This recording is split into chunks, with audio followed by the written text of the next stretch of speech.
Hey everyone, welcome back to the channel. I have checked on YouTube. It's been about 2 years since I did a video on this piece. It's the quarter scale Hot Toys Dark Knight Rises Batman. So I just felt like now is a good time to take him off the shelf and repose him a bit and just appreciate him, because it is a fantastic piece. It's kind of like almost perfect, about 98% perfect.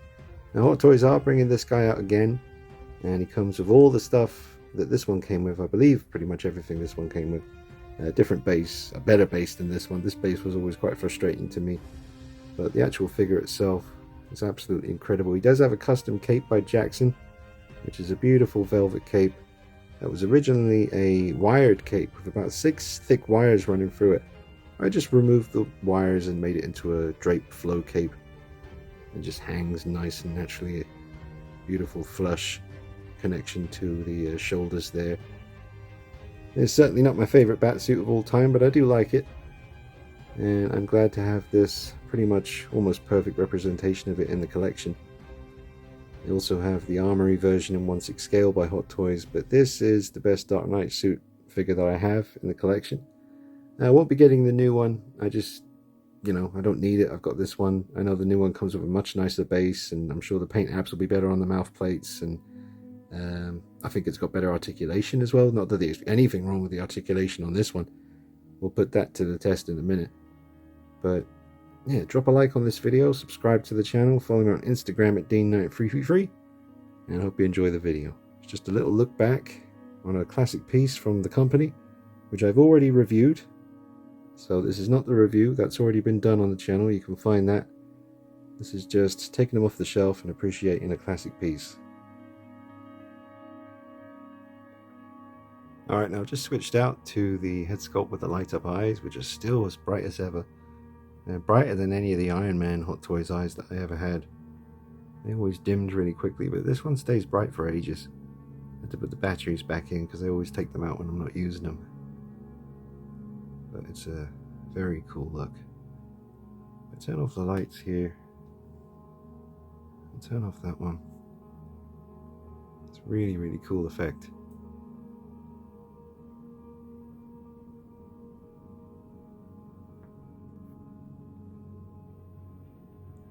Now, this thing happens where when you come around the side, you can't really see the eyes lit up anymore, because I guess the light is embedded deep within that cowl.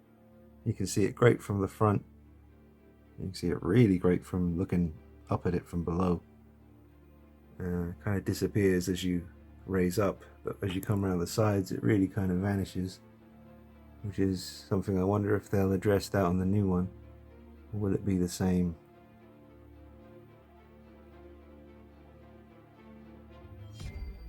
Yeah, as great as this is, I can see them probably doing a massive improvement on the paint app at least. I mean, the sculpt is amazing. You can see all the kind of texture on the skin. The stubble is there.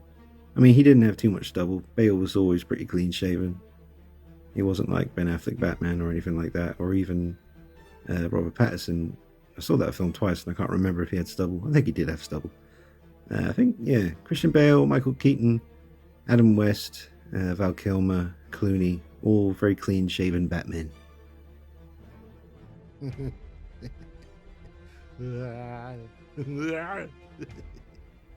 Alright, got a nice aggressive fighting pose here, but I can never leave him like this, not for fear of damaging the suit, because this is the annoying thing about it. This is one of those rare occasions where Hot Toys made a figure that you can pose like this for quite a long period of time, and I don't think you're going to risk damaging much, because all the armor is separate plating glued down onto a suit that's underneath here, which is made out of some kind of material to kind of replicate that weird mesh armor suit that was underneath the plating in the movie.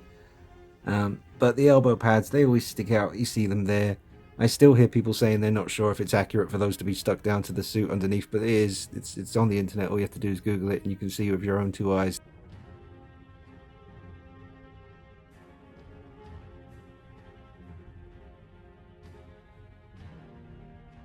And they're not supposed to be sticking out like that.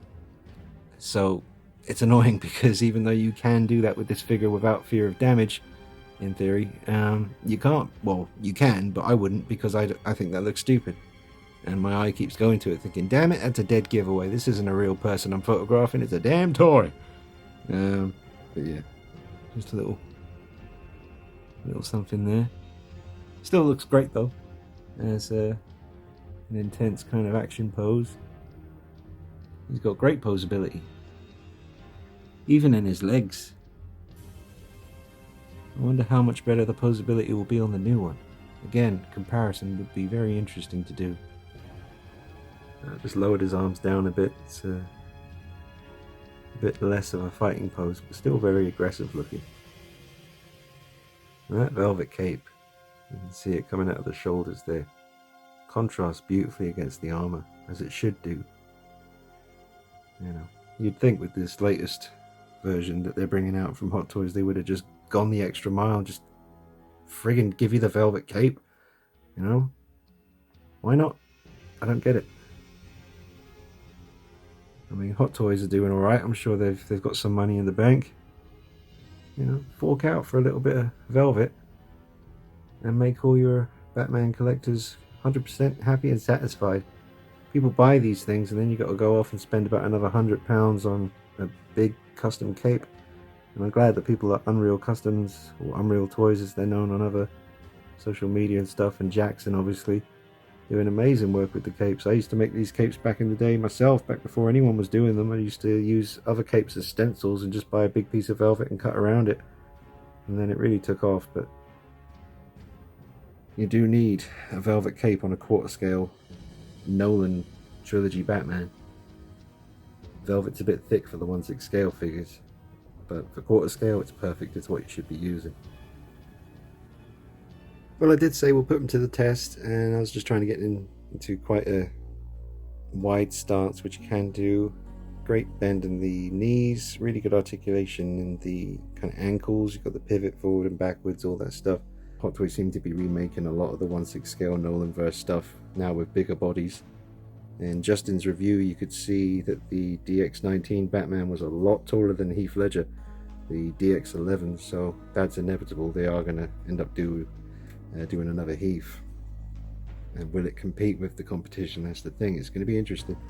But with the return of Michael Keaton as Batman in the Flash movie, I wonder if we'll get a quarter scale finally, because obviously Hot Toys have made both versions of Keaton from 89 and 92 in 1/6 scale, but maybe now with the new movie coming out we'll get a quarter scale Keaton, which I would be quite tempted by.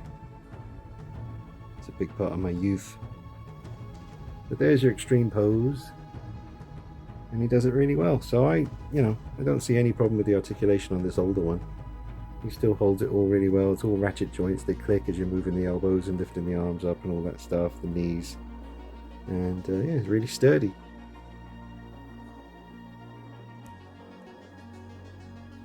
That's another thing, with the new version of this coming out from Hot Toys, maybe this version will be a little bit more affordable on eBay. Possibly, I'm not sure. I would imagine that quite a few fans are going to try and sell this one to get the new one, or what would make a lot of sense is keeping this one and then getting the new one. Then you can display this one as the Hong Kong scene with the pack on his back. Where is that? That's around here somewhere. There's in a little bag. You do get this with the new one, I believe. And you could put the Bruce Wayne head on it, So, I mean, if you had the space and if you had the room, keep this one and get the new one too. I'm sure you'd have a lot of fun mixing and swapping parts. But curious to see what happens to this guy on the secondary market. I reckon he'll hold his value to an extent. Still an incredible looking piece, as you can see. Suit doesn't wrinkle up too much either when you're moving the legs around. It still looks pretty natural.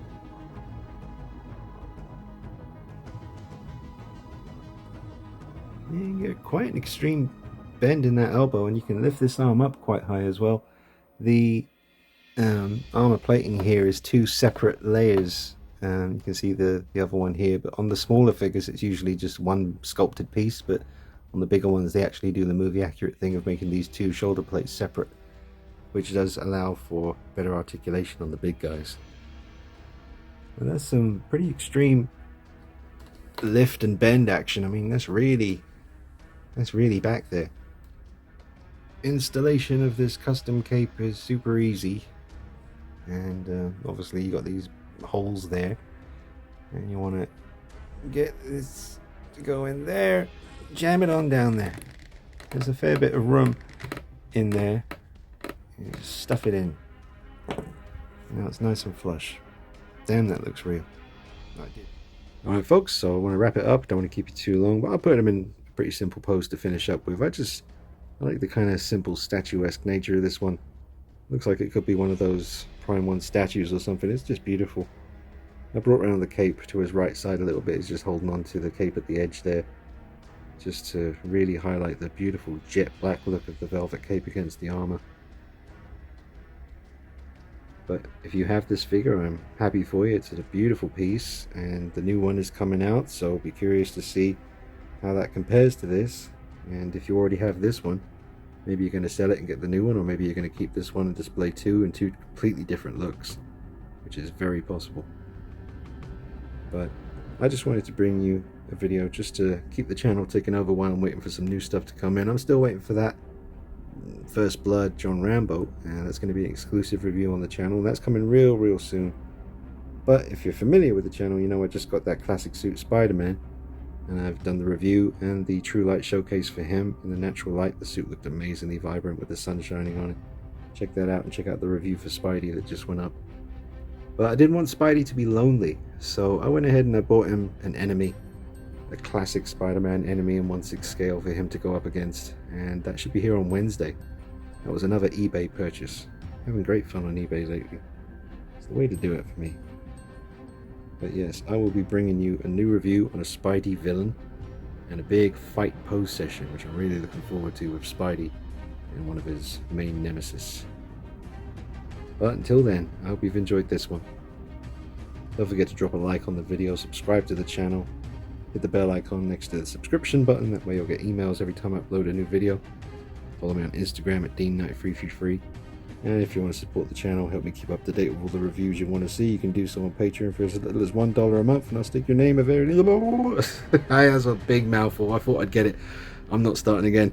And I'll stick your name at the end of every video, just like the credits of a movie. That's what I do for me Patreons. Stick them on there because they are the producers of my content. Bless them. Alright. This has been the Hot Toys quarter scale Dark Knight Rises Batman figure. See you soon. Take it easy. Bye-bye.